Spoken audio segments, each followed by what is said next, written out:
Hey everybody, welcome back to the channel. Today you're checking out an updated Magicka Templar PvP build for the Scalebreaker DLC.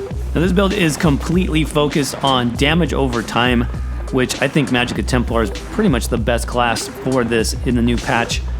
Combined with that, we've got great survivability, great healing. We've got a cleanse, so you can pretty much dominate in this new meta that we're seeing. It's a very simple build to put together, very fun to play, and I think you're going to enjoy it. As usual, check out the stats, the skills, the gear, champion points, and more coming up next.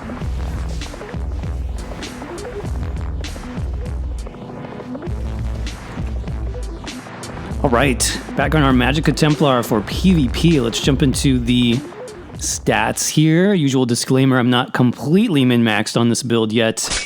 I don't have my Undaunted passives, for example. And then gold gear, gold glyphs will obviously get you better stats, but this is kind of the baseline that you can expect for the build. So 40k max magicka, about 17k max health. In a CP campaign, you'll be at like 22, 23 max health.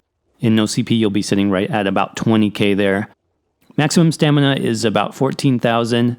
Our recoveries do go up with our potion, so about 16.5 magicka recovery and 700 stamina recovery is not too bad. Remember that you do get bonus magicka recovery from your rune there, so you'll be well over 2k magicka recovery, and actually the magicka drain on this build is pretty low because we're using damage over time primarily.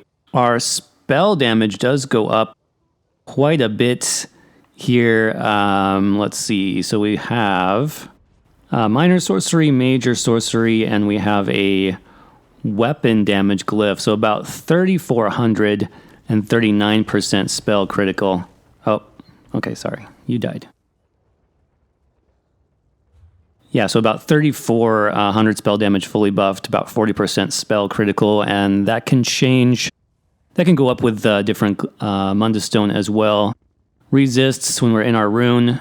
Back bar, 27,000 spell resist, 24,000 physical resist, about 2k crit resist. As I said, I don't have the best traits with everything in pen. You'll be over 2k crit resist on the build. 64 points into max magicka. I am running the Lover Mundus right now just for the extra spell penetration. If you want more spell damage, you can do the spell damage Mundus. You can do crit damage Mundus. It's not a big deal. I do like the Lover Mundus for no CP in Battlegrounds, though, so that's a nice option if you play that primarily. I am a vampire. That's because we're running some vampire skills on the build, and the passives are nice as well. So for our consumables, for the drink here, you'll want Spring-Loaded Infusion. This gives us a good bit of max health, max stamina, and max magicka. It has to do with one of the sets that we were running. And for the potions, you definitely want Tripots here. This gives you a good bit of health, magicka, and stamina back, as well as the major recovery bonuses for all three stat pools. It's definitely best in slot for this build, and we can do that on the Magicka Templar because we have a class skill that gives us our major crit bonus, and then we're going to be getting our major spell power bonus from Entropy. Let's see, and then the race that I prefer actually on this build for Magicka Templar is going to be High Elf. High Elf is very good for PvP. You've got the spell Recharge passive, which not only can give you magicka, it can also give you stamina, and frequently does give you stamina because it's based on whichever stat is lower. So this is a nice source of stamina sustain. You also take 5% less damage while channeling, which is great for our execute ability. We've got the 2,000 max magicka, also very good. And then we have that nice bonus to spell damage, giving us close to 3.5k spell damage on the build. Now you can do other races. Breton is pretty good. You'll have to be careful with your stamina sustain on a Breton. And you'll also have less spell damage, but you'll have zero issues sustaining it all. And you can actually do all spell damage glyphs if you're a Breton. Khajiit, Dark Elf are not bad choices either. Okay, so jumping into our gear next. For our weapons here, we're just going to start with 5 pieces of Spinners. Spinners is a great set for damage. That's because it gives us tons of max magicka, also spell damage, and the 5-piece gets us bonus spell penetration. So nothing new here. It's just a really great set for making sure your dots hit as hard as possible, that they're doing as much full damage as possible, because we're stacking a lot of spell penetration. Also, most people have this set, so it's really easy to get. You can farm it yourself from the dungeon, or you can just pick it up on Guild Traders. Now, it is very important that you use a flame staff on the front bar, and that's because you get a bonus 8% single target damage when you're using a flame staff. Also, I've got Nirnhond here as the trait that just gives me extra spell damage on top of that. And we're using the Berserker enchant, so that's about 350 spell damage every 5 seconds. Now, that will have a 5-second cooldown, so you're not going to have it up 100% of the time. But I found that most of my burst happens within that 5 seconds. And then I'll just reset, I'll find a new target, and then that glyph will be good to go. So I'm actually running this on the front bar with that Berserker enchant. Now for the back bar, you have some options. I decided to go with a sword and shield here on my back bar, and that's just because I wanted a little bit extra defense when I'm trying to heal up and absorb damage on the back. I like the sword and shield here. Now you can also do a restoration staff. That's another nice option.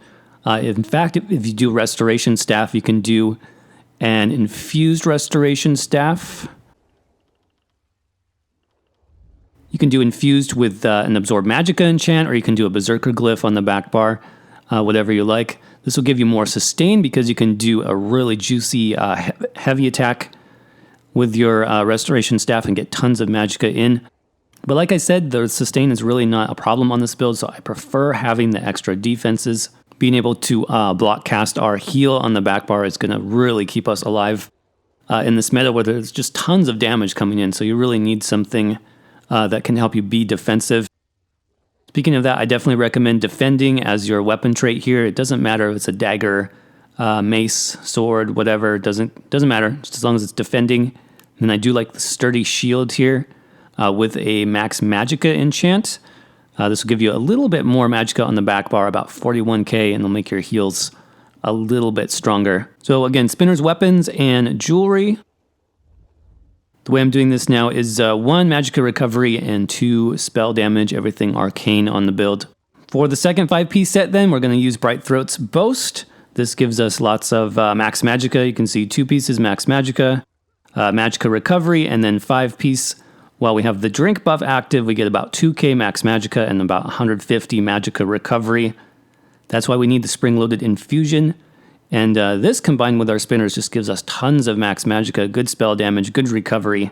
It is a little bit newer set, so it's going to be a bit costlier on the Guild Trader if you're trying to pick this up. You can also farm this yourself. It comes from the Markmeyer DLC.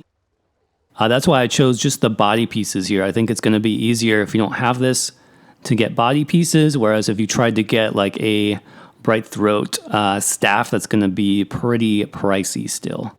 So 5 pieces of Bright Throat on the body. You can see I don't have the best traits yet. The best traits are going to be impenetrable for everything. Enchant everything with max Magicka. And then for our monster helm, we have a couple options. If you want to be 100% dot focus, like I am on this build, then I recommend Valken Scoria here. It gives us a nice health bonus on the 1 piece, which is very good for PvP, just getting our health up a little bit higher. But then when we deal damage, 8% chance to proc this Flame Meteor, does single target and AoE damage, and it's just a nice source of pressure. It procs very easily. We have basically 3 damage overtimes, and then our execute counts as a damage overtime as well because it's a channel, so 4 chances to proc this from our skills. It's going to have a very high uptime. Now, if you want to be more defensive, you could run something like Bloodspawn.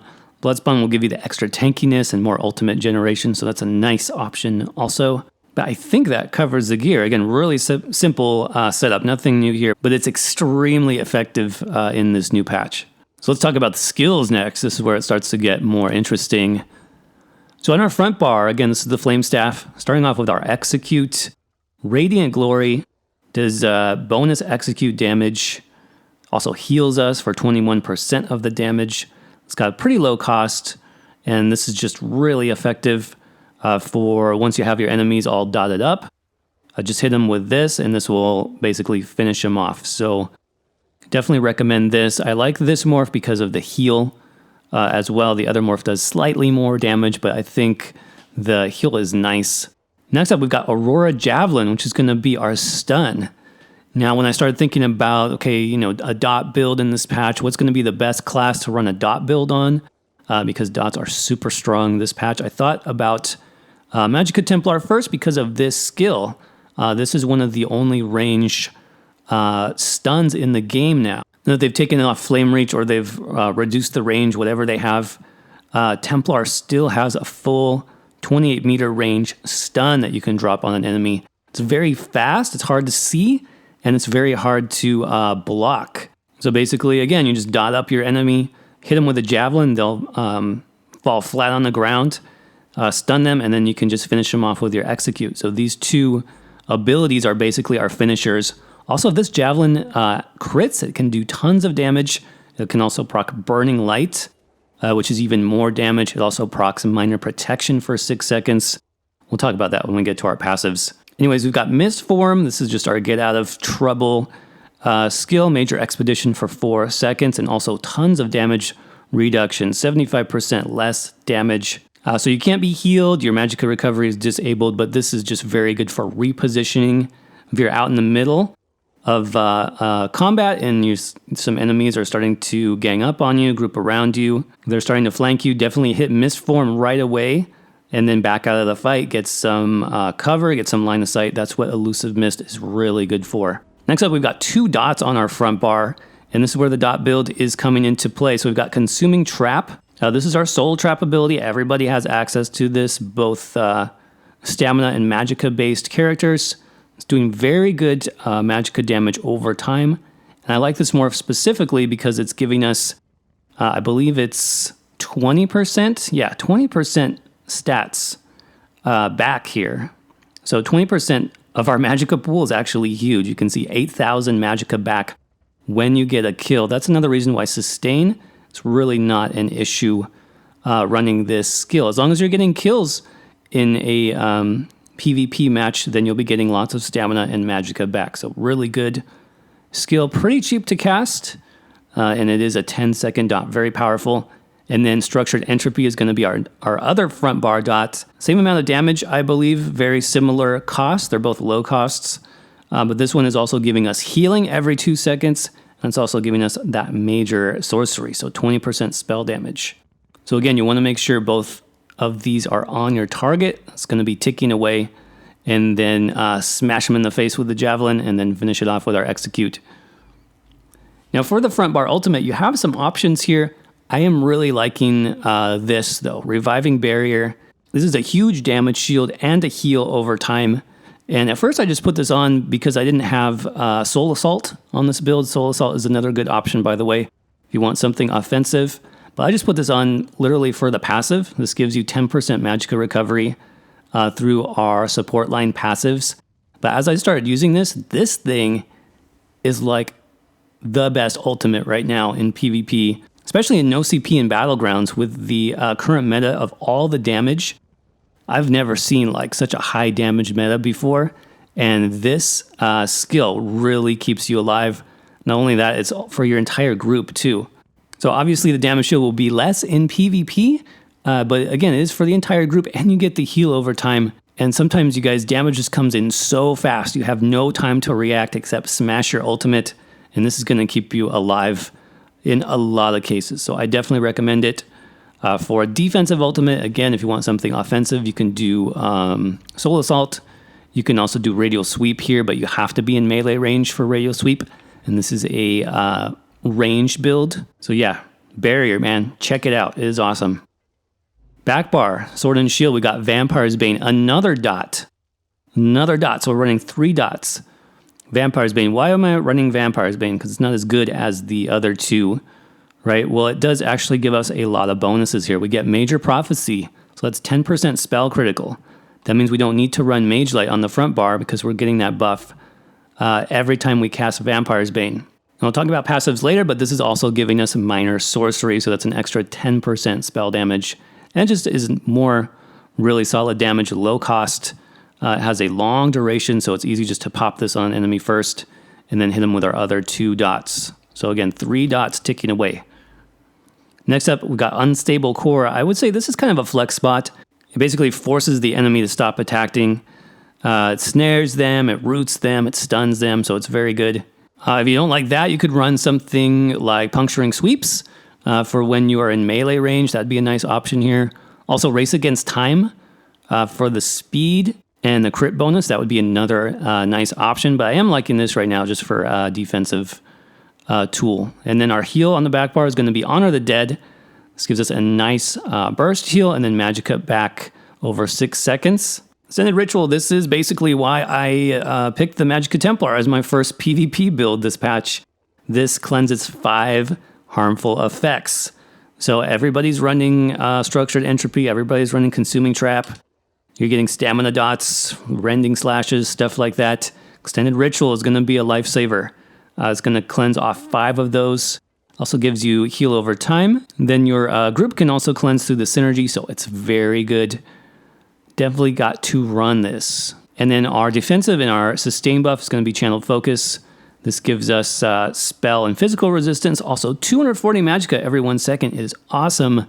That's about 480 Magicka recovery on your stat sheet, so very good. Remembrance is an okay ultimate for the back bar. This gives us good group healing and major protection. What I would prefer is actually the Psijic Order Undo ultimate. I haven't had time to unlock that on this character yet, and I don't have enough crowns to buy it, but Remembrance is okay for now. Undo will be great if you have it because you'll get an extra damage shield when you block. So Remembrance for now on the back bar, and then work towards Psijic Order if you have access to that. While we're here, let's talk about the passives really quick. In Adric's Spear, all of these you definitely want to get. Piercing Spear gives you 10% critical damage.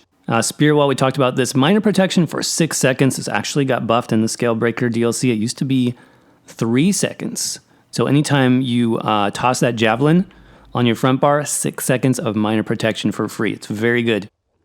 And then Burning Light, we talked about this as well. This can proc off of our javelin also and deals a good bit of extra magic damage. In Balance Warrior, we don't get too much from this, but the extra spell resistance is nice. Dawn's Wrath, some important passives here as well. Enduring Rays increases the time for our dots, so that is a good one. Prism, this gives us 3 ultimate every second when we cast a Dawn's Wrath ability. And again, we are using quite a lot of those here. So Vampire's Bane, Unstable Core, Radiant Glory will have lots of extra ultimate coming in, which is great. We also get Minor Sorcery, which is huge. That's 10% spell damage anytime we cast one of those abilities. It's a 20-second buff, which is awesome. And then Restoring Spirit, definitely pick this up. It reduces all costs, including your ultimate cost there. And then Restoring Light, this is more of the healing focus passives. Mending is very good though. When you're lower health, you'll get an extra bonus healing, so this is awesome. Sacred Ground gives you minor mending when you're standing either in your rune or your ritual. So keep that in mind. If you're going to be healing yourself or the group, make sure you have one of those that you're standing in because you get 8% extra healing for that. You also put a really strong snare on the ground when you have those ground-based AoEs up. So remember that.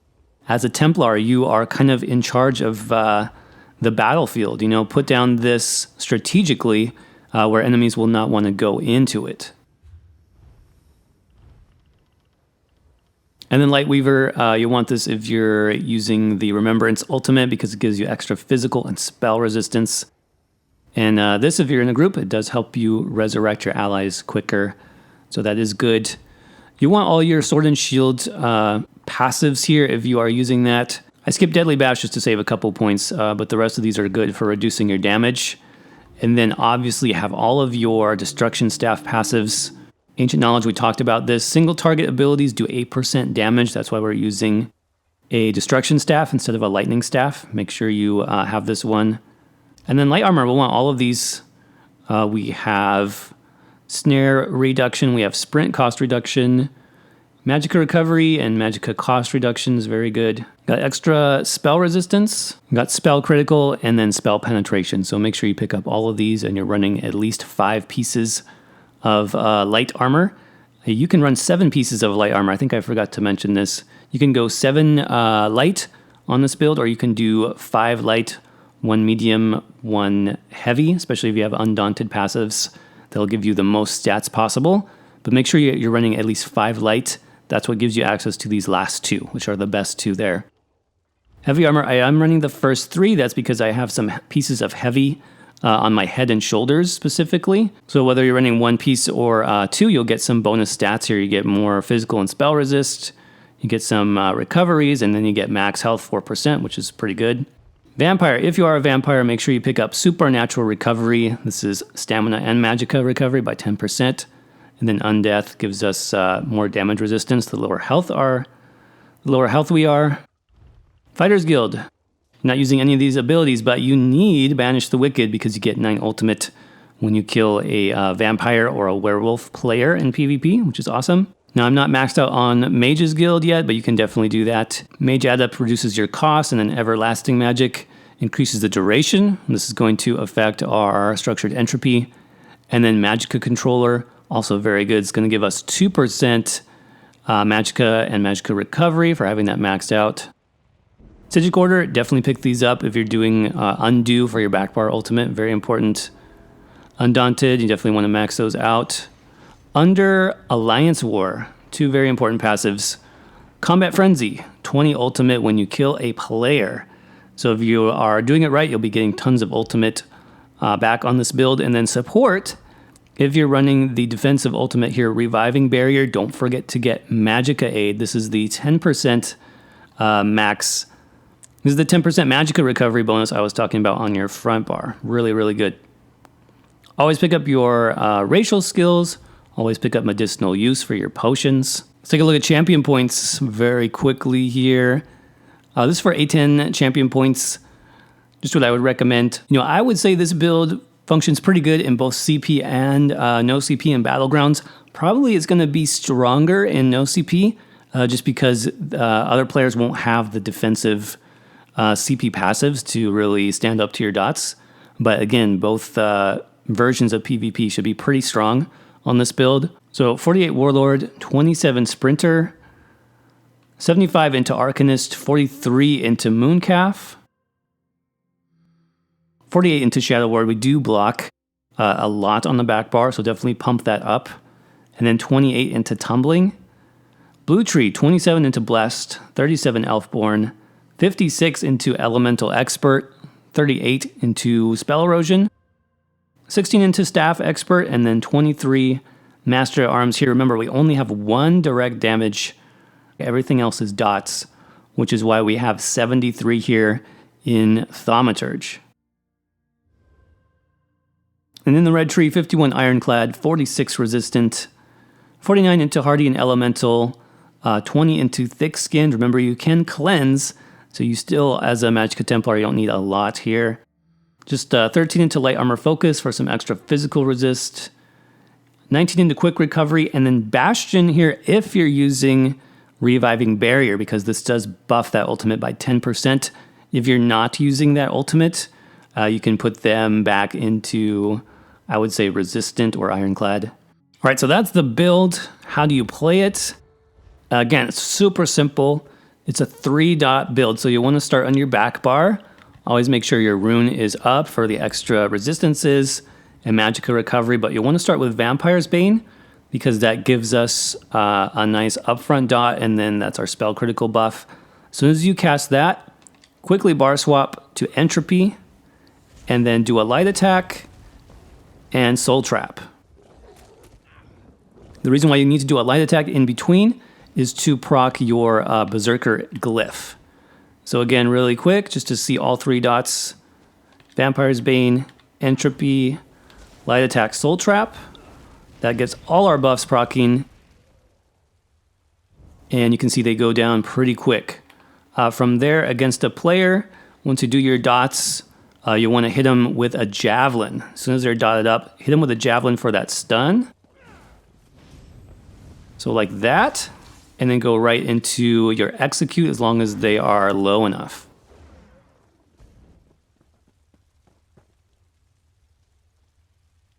I think that's about it. If you need to get line of sight, make sure you use your Mist Form.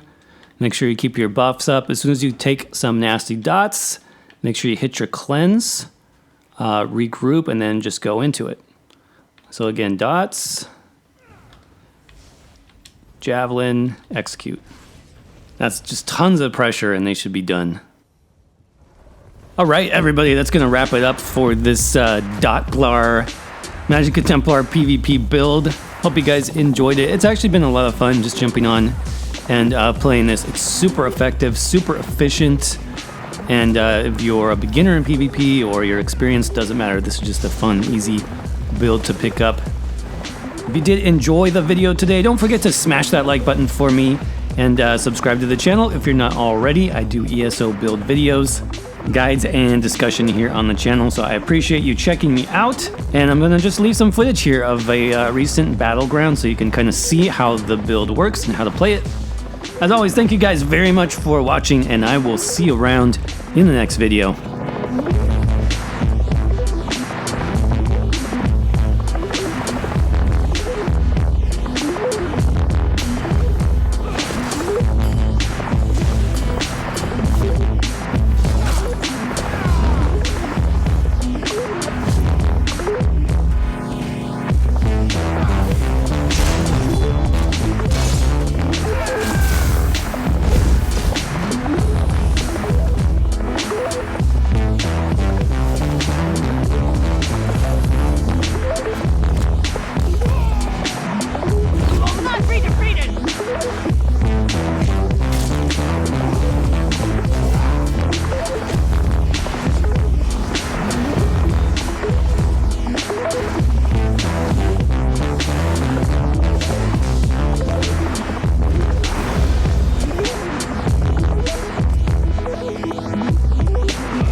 Bless us this day.